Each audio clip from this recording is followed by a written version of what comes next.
Good afternoon, everyone. Thank you for joining our fireside chat to discuss the Master's Pediatric Nurse Practitioner program offered through Regis College. Today, we have two special guests. We have Dr. Michele Pedulla, who is the Acting Pediatric NP Program Director and Assistant Dean for Regis College. We also have Heather Pomella, who is a Pediatric Nurse Practitioner, Regis College Pediatric NP Program alumni as well. Who's going to share her experiences with taking the online program. Michele and Heather, feel free to go ahead. Hi, I'm Dr. Michele Pedulla, and I am an associate professor here at Regis College. I am the acting PNP program director, and actually was PNP program director while Heather was in classes, and I'm now actually assistant dean with Regis College. I am originally from the Chicago area, but have lived in Florida for a number of years now too.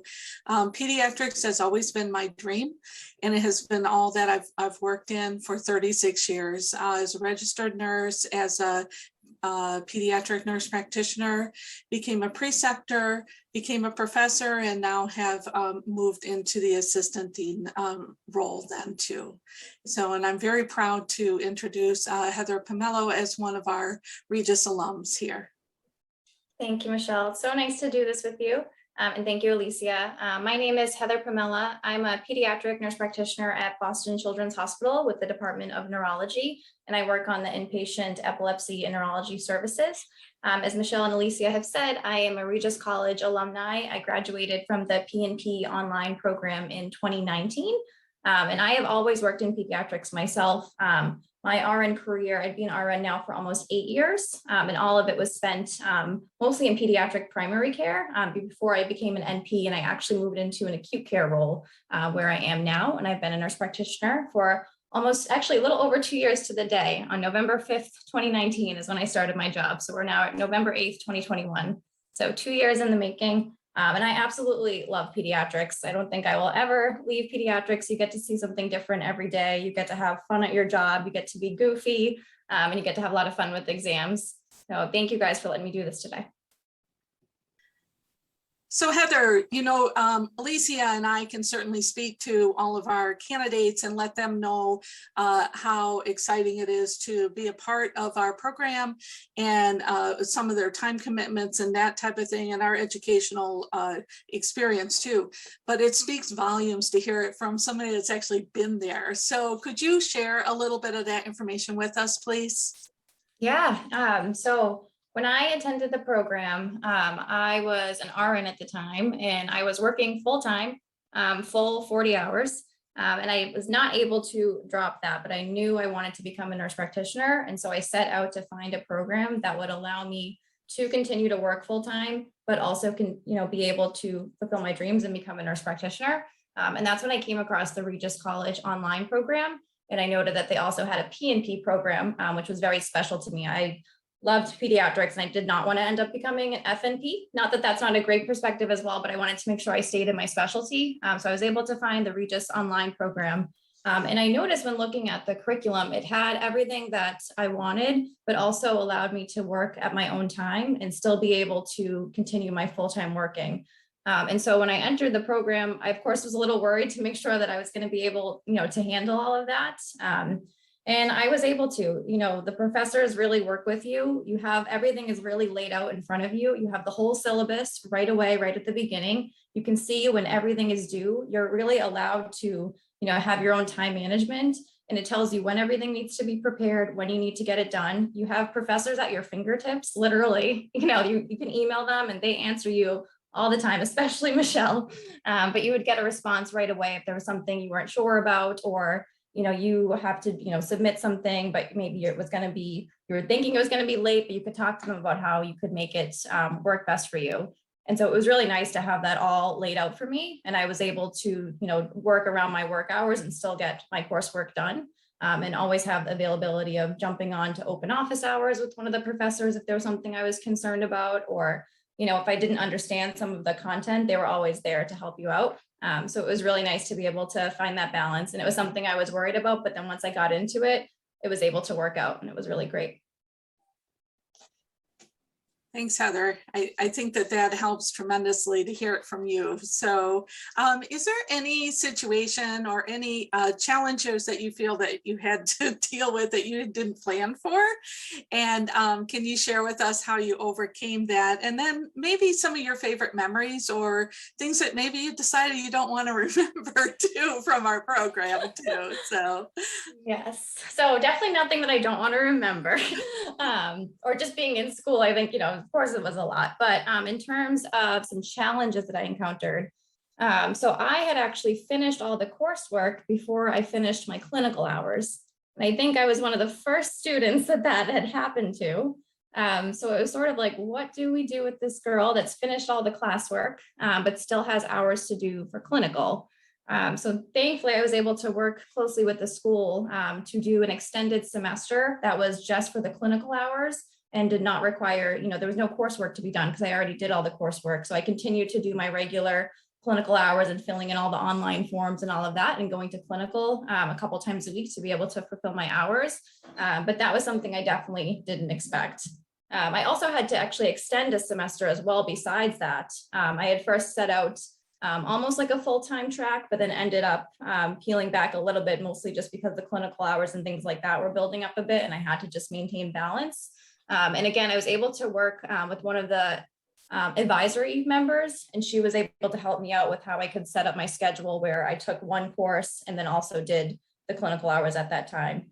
And so there were challenges, but there were people to reach out to, which was really nice. It made you feel like you weren't alone just trying to get through school.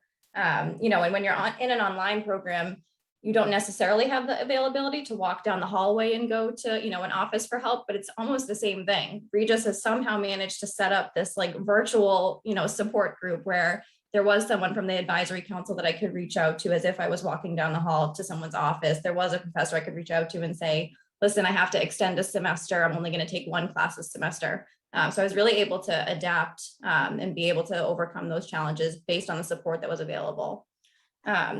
Otherwise, in terms of memories, I was telling Michelle this before, I feel like this program is actually more interactive than my in-person BSN program. And I always thought that would be funny. I remember going into online school and I was like, oh, I'm not going to meet anybody. This is, I'm not going to have any friends. This is just going to be, what it is. I'm just, doing this to get through school. And I think I actually have more like Facebook friends now from this group than I do from my original in-person nursing program. And the reason for that, I think, is we had a lot of group projects. We had lots of Zoom meetings. We were very interactive. I would be on Zoom calls with people from Texas and Florida and all over. And so I was able to create friendships through that. And we were able to create study groups. We helped each other build out study guides. We even shared books. We were just mailing them around the country. So it was really cool. And I didn't expect to have that much interaction and actually make friendships, during the program. Another favorite memory was in our clinical seminar class. We would meet once a week. And that was our main live class where we would meet and talk about our clinical experiences, what our challenges were, what was going well. And I remember our professor always noticed around exam time, we were very quiet and tired during that session. And then I remember she asked us, she's like, all right, this isn't working. We need to be doing something during this session so that you guys are interactive. And she built out an entire Jeopardy game for us to study for the test. And so that we were all like, yeah, okay, like raising our hand, all excited. And I don't think we ever were like that pepped up during a clinical seminar course. And it just became a routine then. And she just adapted that, process for us, where once it was close to an exam time, that session, we would talk about clinical in the beginning, but then the whole rest of the hour was all doing Jeopardy so that we could study for our exam. And I personally, and I think a lot of us got a much better grade on the test. We all were getting good grades, but when we started doing that and had fun when we were learning and to be able to use that time, it was really nice. So I remember I was like, I can't believe she spent time, building this out with all the content and all the questions for us. So that was probably my favorite couple of memories. That's wonderful. Thank you, Heather. And I will tell you, incidentally, we still use Jeopardy in our clinical seminars. So, so one of the things that we do here at Regis, we certainly listen to our students. We ask for feedback, and it's not always going to be positive feedback, right? So actually some of Heather's preceptors, some of yours had made some recommendations for some updates for our program too. And actually when we went through our revisions, we were able to put some of that in there too. So, so we do really listen to the students. Jeopardy is still quite a hoot. It's a lot of fun for the clinical faculty as well as the students to do. And it does kind of brighten it up too. So, and get them through that. So we just did that last week. So, so that's awesome. So Heather, as we were talking, as you were talking about your clinical experiences too, as you know, here at Regis College, and I can say most graduate colleges, graduate programs, you are required to find your own clinical sites.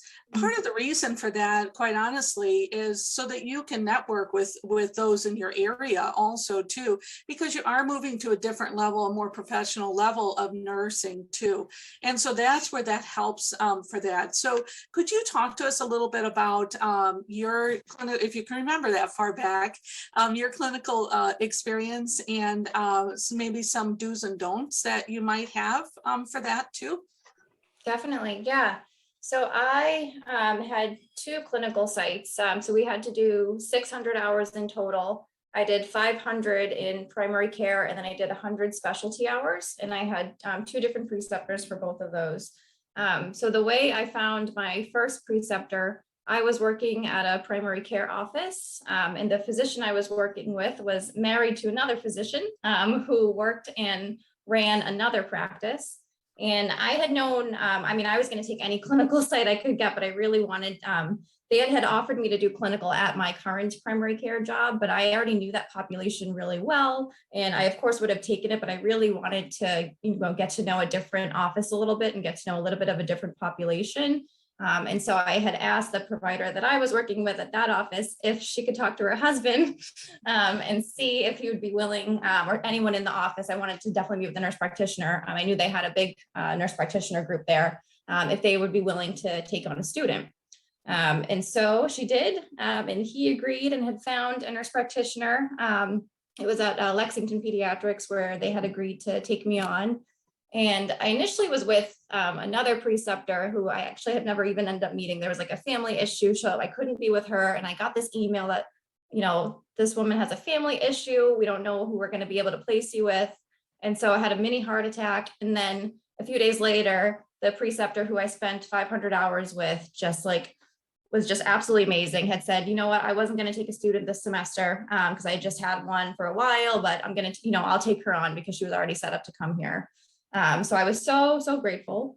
I went and started working with her, and then I never let her let go of me. It was only supposed to be a semester. But as you know, it's challenging to find other spots, and I was definitely experiencing that. And so I just tried to be as positive and as helpful as possible at that office, so that not only was I, they're helping me, but I was actually helping them. At first, of course, the first semester, I was just really getting my feet wet and learning, but then eventually I became helpful to them. And that's why they wanted to keep me on. So I think a do would be, take it serious, act like it's a job. You're there for clinical, for learning, but do the best you can, offer to see different cases, just, be as helpful as possible, be comfortable writing your own notes and having your preceptor look them over, but just try to, do as much as you can. Because I think that actually is what helped me be able to stay there and continue to get precepted there. I then was really wanting to do a specialty rotation because I knew I wanted to go into neurology. At the time I was working in complex care and had a lot of patients with neurological conditions. And so I really was very interested in that. And so how I got that one was, again, through networking. I had met a physician at my job that I was working at this time now when I was getting precepted. And I had told them how interested I was in neurology. And he was like, you know what, I have an email connection with a couple of neurology nurse practitioners. Why don't I send them an email for you? Do you want to just send me over your resume? And so I like buffed up my resume, made it as best as I could. And I had sent it to him, and he emailed it out into a group of neurology nurse practitioners and said, she is super dedicated, very interested in neurology. Is anyone able to take her on? It's for 100 hours. And it was like, spring or summer. I can't remember exactly. And thankfully within a couple of days, someone responded and was like, yes, I can take her, but it's in Peabody, which was almost 2 hours for me. But I said, I'll be there. So, I drove a lot. I think a lot of us did. We were taking clinicals, really anywhere that we could. My other clinical was not that far, so it wasn't like the whole year was a lot of driving, but, again, I was really dedicated, and it was an awesome experience. And I think we'll talk about this later, but it led me to my job now. So I feel like if I didn't take that one that was 2 hours away, each way, that I probably wouldn't be where I am now. So do's, I think, network. Don't be shy. If you have an email of someone, just email them, attach your resume, make yourself, market yourself, really just be confident. And then also, I kind of want to say, take what you can get. If there's something that comes your way and, maybe it's a little far, you never know what's going to come out of it. I definitely didn't think I would get a job out of that one, but I knew that was a great opportunity. And then don'ts. I think don'ts, like I said, don't shy away from anything. Don't think that you're not qualified for it. Try, just continue to be positive. And when you're at clinical, act like it's a job, because it could give you a job after. That's great. Thank you, Heather. That's such great information that you're sharing with everybody. And, we'll say that as faculty but it sounds so great coming from you. So thank you so much. And, and that's probably some of the advice that I give to students too, is don't sell yourself short. You really have the knowledge, you have that level, and you need to convince them that you are an asset to their environment too. So that's a big part of it there too. So thank you so much. All right. So you've graduated. Now tell us what happens next then. To talk to us a little bit about the certification exam, how you studied, and anything else that you'd like to talk about in that respect. Sure. So after I graduated, it was such a relief. But yes, you finally are done, but then you're not done just yet, because you have to study for the exam. So what I did to study for the exam, I mentioned I was still working full-time during all of this. So in the setting of when I'm finally able to study, I'm still working full-time. And at that point, I'm working, and I work at Boston Children's, and I had already been there too before I was a nurse practitioner. So I was doing a lot of driving. The way I studied for the exam is I actually ordered the Barkley Review CDs off of eBay for the year prior, or maybe it was like 6 months prior. They had a review course, and they record all of the lectures. And the CDs also came with the book from As If You Went to the Course. So I bought that, and I listened to those CDs nonstop while I was in the car, just on constant replay. And the CDs are actually all divided up by systems. So there's like cardiovascular, there's respiratory, there's like developmental milestones. They're all separated out. And so I would just focus on one of them, for a couple of days, and just really listening to it. Go to the next one, really listen to it. There was also practice questions in the book that you could pair with that one that you were listening to. And I listened to those nonstop and did all the practice questions in that book. I then also had, I think it's called the FLAG book, the Pediatric Certification Review course. That had tons of practice questions. So I did all of those as well. And then I personally really learned from doing the practice questions, but reading the rationales. I feel like by reading that little paragraph, you're able to actually understand it a little more deeply, rather than just, answering the question A, B, C, and kind of memorizing the answer. And so actually reading through the rationales, I feel like that's what was able to really help me when I did the exam. But also just listening to those CDs. I can't remember the woman's name, but she was really good. There were certain things she would do. She would yell out like pink pig, when it was like a really good theme or thing you needed to remember for the exam. And so when I sat for the exam, I was hearing that in my head. And it was really helpful, because I would read the question. I'd be like, that was on the CD, or I did a practice question on this, and it was just kind of coming to me. And the exam itself, Regis prepares you. It wasn't any surprises, honestly. it was all the content that we did in 664 and 665, it was there. It's exactly what it was. It was just a matter of being comfortable. You're sitting in the certification place, taking a standardized exam. So just kind of trying to calm your anxiety, making sure you slept good the night before.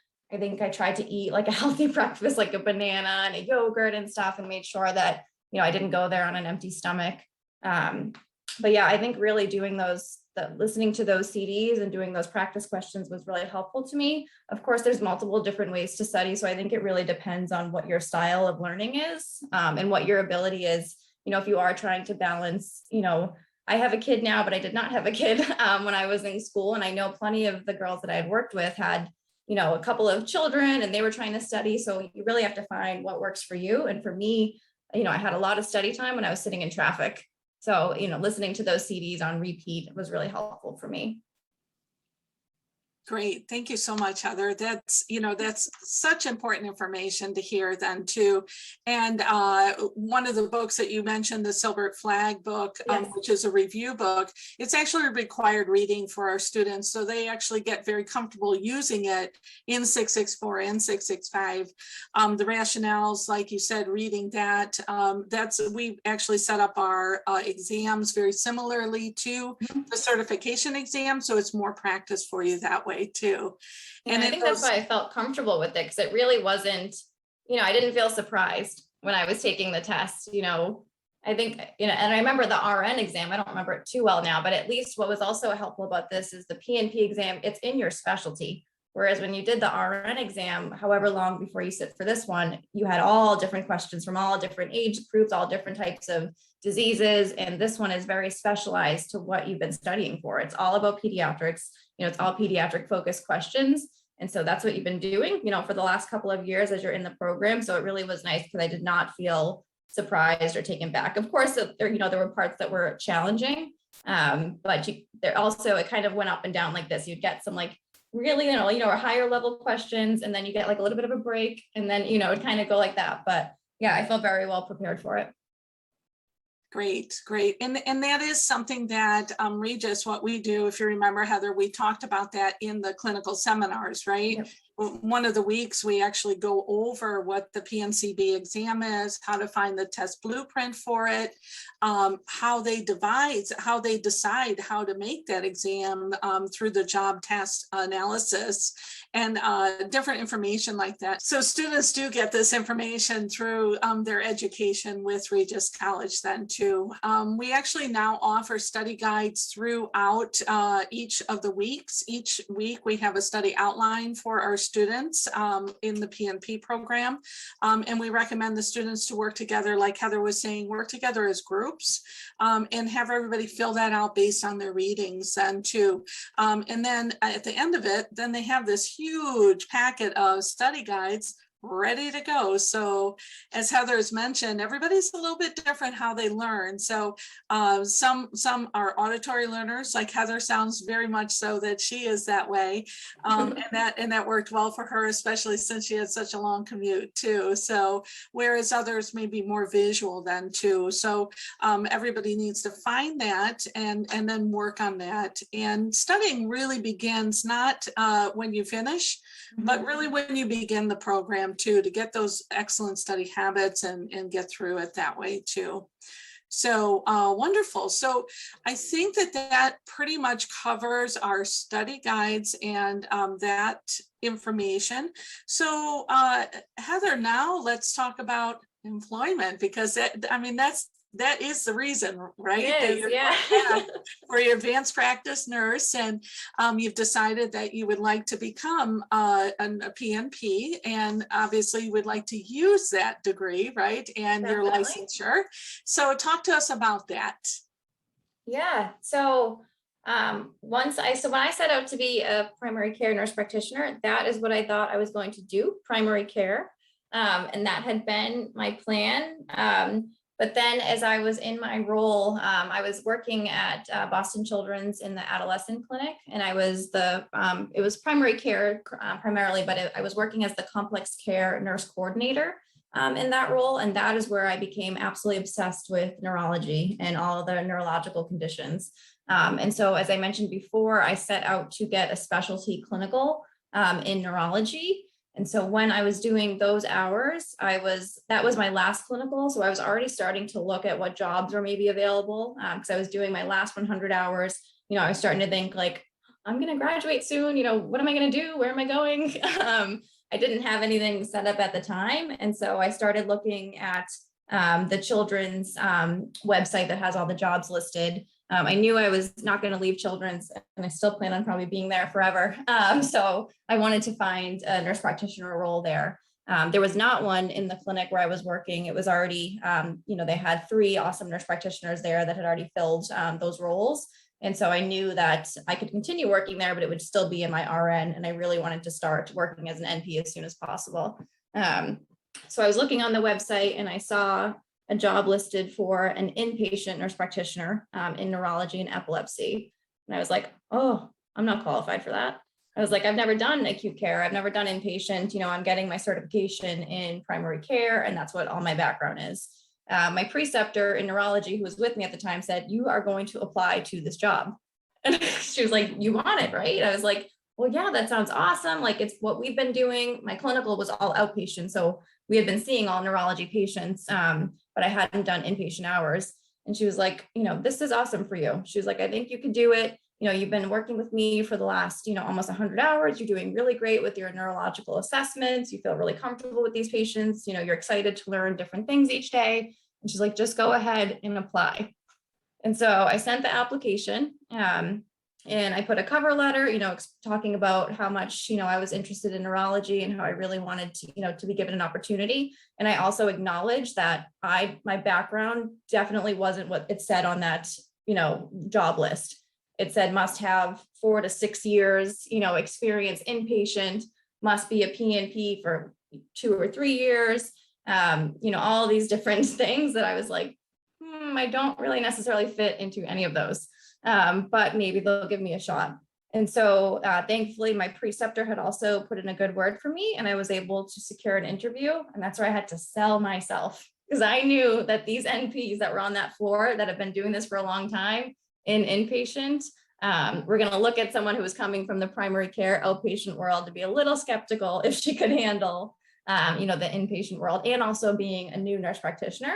I had to just be sure that I was confident, but also showing them that I'm confident in a way of also knowing that I'm new and that I'm not going to say, oh, I feel great, I can go and take care of all these kids myself. I'm okay with saying, listen, I want to learn this job. I'm going to need you guys to help me, but I'm going to give it 150%.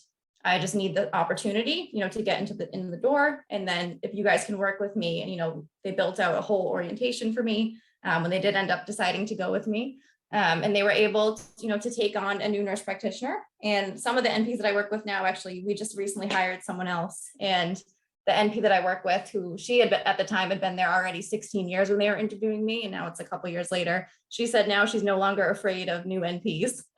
She was so nervous when, a new NP came along, but she's like, you changed my whole perspective. I used to think like, we don't want to bring someone new in, because it's going to take so much time and effort. And she's like, you just came in and you were ready to go. You were excited to be here. And it didn't matter that you didn't have the experience. You were trainable, you were willing to learn.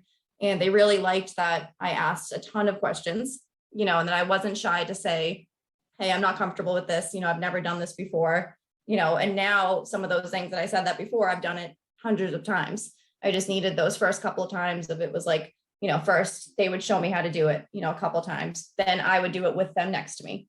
And then I would do that with them like a little bit over here. And then eventually they were out the door. And now eventually it's, I'm doing this all by myself. But yeah, so the job search really was, just again, networking and not being shy. If there's something that's posted that kind of intrigues you, I think what's that saying? Like if it excites you and scares you at the same time, you should probably try it. And so that's exactly how I felt with this role. I was like, I'm absolutely terrified, but I want this so bad. And it's so awesome to be sitting here, 2 years later after that, and how much I've learned and how much I've thankfully excelled, in this role. And now they're willing to take on new other NPs because I was able to show them that new NPs can still do it. That's great, Heather. Thank you so much for sharing that information. Some of the things that you stated are so important for everyone to remember too. So selling yourself, as we've talked about over and over again, knowing when you don't know the answers, right? Yep. And knowing when you do need to ask questions. Also with Regis College, even though your degree and your certification is in primary care, that's giving you a great foundation, right? Mm-hmm. And then you can jump off from there, whatever you decide that you want to do then too. So that's our role, is to give everybody that foundation and then just keep going then. So with Heather, we actually, Heather, you're very modest too, but she has actually precepted a couple of our Regis students also because of, number one, her willingness to do this for us, and the value that it actually brings to the table also. So these students, we have 500 hours that have to absolutely be in primary care. So, and that's because of PNCB. So that's the board that says that in order for you to be eligible to sit for certification, you need at least 500 hours in primary care. With Regis College, we have actually built in 600 hours. So with that 100 hours, we have that little bit of wiggle room, and that's where the specialty hours come in. So basically, once again, the students have to sell themselves and sell this specialty area for them too. So they'll meet with the program director to say why they think that this is going to benefit them in the primary care world, and how this is going to add to it. And Heather has had, I think you're finishing the second student right now too. Oh yeah, third. I had one from a different school as well, but the second Regis student. Great. We won't talk about the other school though, okay? That's okay. But and of course the students are just so thrilled with what the experience that they're getting and learning so much in that 100 hours that they get too. So we expect our students to have a wide range of ideas as to what they would like to do, but we actually do that as professors also, so that we can make sure that they're following the rules, but getting the best experience for each individual too. Yeah, Michelle, I would just add to that even though I'm switched into, not doing a primary care role, I still very much do all primary care every day in this role. Being a nurse practitioner, when you're on an inpatient unit, especially if, in neurology and epilepsy, you're working with physicians that are neurologists or epileptologists, and they're specialized in that. And when you're in pediatrics, you often will get a kid that comes in, for their epilepsy condition or something else, but it also comes along with the cold and ear infection. They were giving out COVID vaccines now when they're admitted. There's all different primary care parts of the job that we are doing all the time. With seizures can come lots of respiratory issues. So we actively manage that. And it's all the stuff that I learned in primary care. I just have molded it now into this role. So I very much, this role, all the primary care schooling had prepared me for what I'm doing now. And it actually helps us be much more beneficial on the floor, because if there is a primary care issue, automatically we're the ones that get called in and we're able to manage it. So we actually take care of the kids like holistically, and the families really appreciate that, rather than saying, oh, just talk to the pediatrician after the appointment. We're like, nope, we can take care of this on the spot right now. We'll still need your pediatrician to follow up after, but we can start you on an antibiotic for an ear infection. Just make sure you get a follow up after, or, helping some of that care coordination piece. That's wonderful. Yeah. And Heather, we look at also that being part of the marketability, right? Of getting this degree, getting this certification in primary care, but then saying, hey, I can go a step above, but I still have that great foundation where I can help. Whereas maybe some of those specialists that have really specialized, maybe aren't able to see that far into that too. So that's wonderful. Thank you. So Heather, would you say that overall your MSN actually was a good investment for you? Oh, definitely. Yeah, absolutely. I mean, it's brought me to where I am today, and I wouldn't have, these different roles or experiences without my MSN. So I definitely think it was worth it. I wouldn't say I'd do it 100 times over again, but I'm definitely glad I'm definitely glad I did it. And I'm glad that I did it at the time, that I did.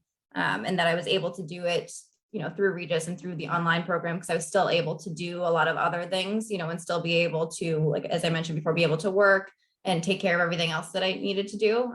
So definitely think it was worth it. Great, thank you. And so as we look at talking to new students, from my perspective as a program director and assistant dean, some of the things that I like to share with you all is, as Heather has said, and it resonates, time management is so important. So you definitely have to be very cognizant of your time management, your support. You need to make sure that you have excellent support with family, with your work. If you're getting stressed at work, it's very difficult for you to concentrate on everything that you need to learn. Make sure that you allocate a lot of time for those last 2 semesters.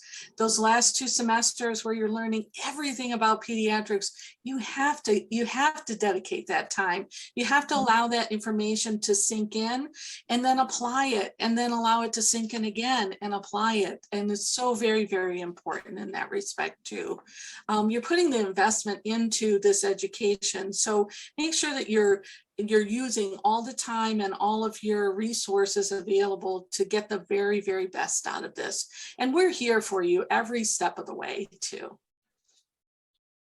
Heather and Michele, thank you so much for the great responses and the questions. I know that I've learned a lot about the Pediatric NP program, what to expect, and I know our potential students are going to agree as well.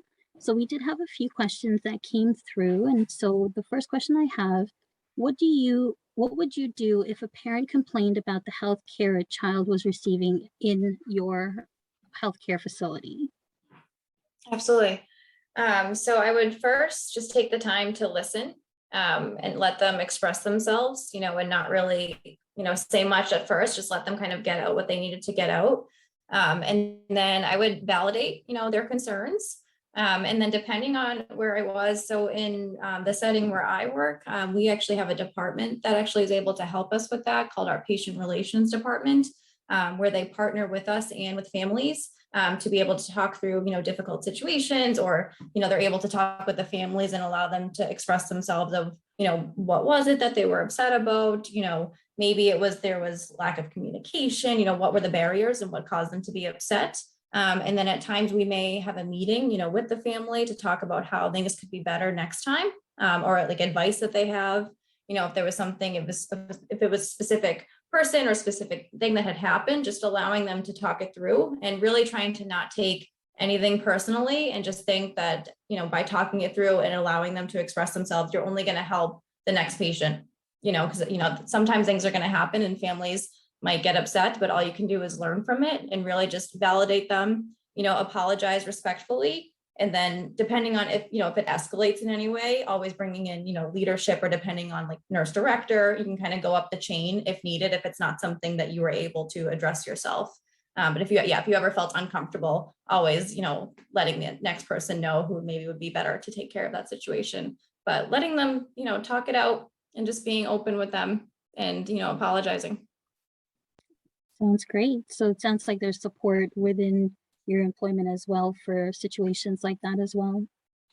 Yeah, we have very strong support. So I'm very grateful for that. I know not every area is going to be as resourceful. So I've definitely had other jobs where we don't have that intense level of support, but we were able to build, on what you have available. So even if you're in a small practice and the higher up is just the physician, or not just the physician, but the physician, or someone else that's, maybe at a higher level, whether it's the office manager or someone, if it does get to that level, even if it doesn't, still giving the families the opportunity to, reach out to that person if needed, if they were upset, so that way they can express themselves. And then I always recommend meeting as a group after to then talk about different ways that you can do better, and just to take it as, a learning opportunity. That's great. So Heather, how would you say that you keep up to date with current medical procedures? Yeah, so using what's in that question, up to date, the website, I use that all the time.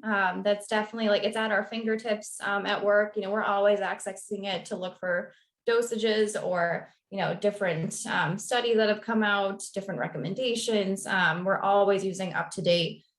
We also use a website called LexiComp. We use that a lot for dosing and patient education and, all new recommendations and evidence-based practice. Also attending different conferences where you also get, CEUs that are going to go towards your NP certification. But that's also where I learn a lot of new things because that's where they're usually going to express them first. And that's where they're going to show, all new projects that are coming out or new medications, new ways to do things or ways to not do things anymore. Everything is constantly changing, as we learn so much about, new evidence that's coming out. And so, yeah, attending conferences, as much as you can. A lot of jobs, that's actually a good thing to ask for, when you are applying to jobs. A lot of jobs will give you conference days or a conference reimbursement, or at least like education days. And so you could see if that's something that they offer to you, because you will need to do certain CEUs to be able to keep up with your certification. And your jobs often will work with you to be able to give you some of that time so that if you have to miss a work day for a conference, it's excused.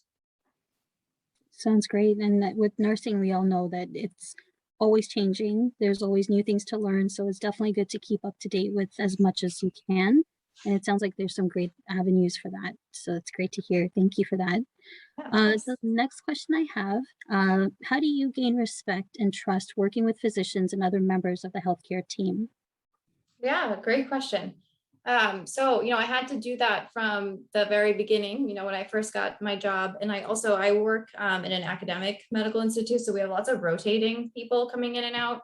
So you're constantly working with new people and always kind of having to, show your skill set or, different things like that.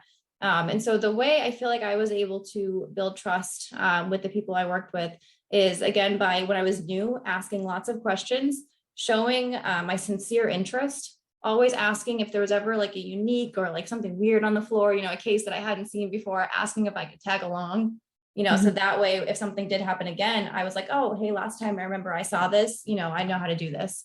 And so really just lots of questions, making them know that I was really interested in learning and that I wanted to know as much as I could. And then eventually, once I became more comfortable, it was speaking up. We're in big groups a lot and we have very difficult cases, and not being shy to say, hey, I think this, and eventually it started to become like, oh, that's a great idea. At first I was just learning, but I was building off of all the cases that I had seen. And so now I'm at a point where I'm able to, make my own suggestions and it becomes part of the team. And it's, it showed that I'm confident in what I'm doing, and it's had the physicians trust me a lot more because they know that I have experience now. I was asking so many questions. So now I've learned so much. And I also attended a lot of lectures. I would listen in on them when they were reviewing a certain, we have lots of MRI images, listening in on them when they were reviewing certain cases. And so I was able to take all that knowledge and then build upon it. And so now, when they hear me speak, I'm speaking confident and casually about all of this now because I know it very well. That's great. Thank you for that. Also, last thing I wanted to add to, trusting, I think I've mentioned this too before, but like what you don't know. And so being comfortable with allowing them to trust me because they know that I'm going to let them know if something's too much. If there's, something that I really am not comfortable with, I'm fine with saying, do you mind coming with me? And that shows that they trust you, because if it's something that I am comfortable with, I'm not going to bother you, to come with me, but if it's something that I'm not sure about, to be able to gain that trust, you have to be honest about your abilities. That's great. Well, thank you, Heather and Michele, again, so much for taking the time to speak with us today. And a copy of the recording will be available for everybody to review as well. Thanks, everyone. Thank you. Thank you.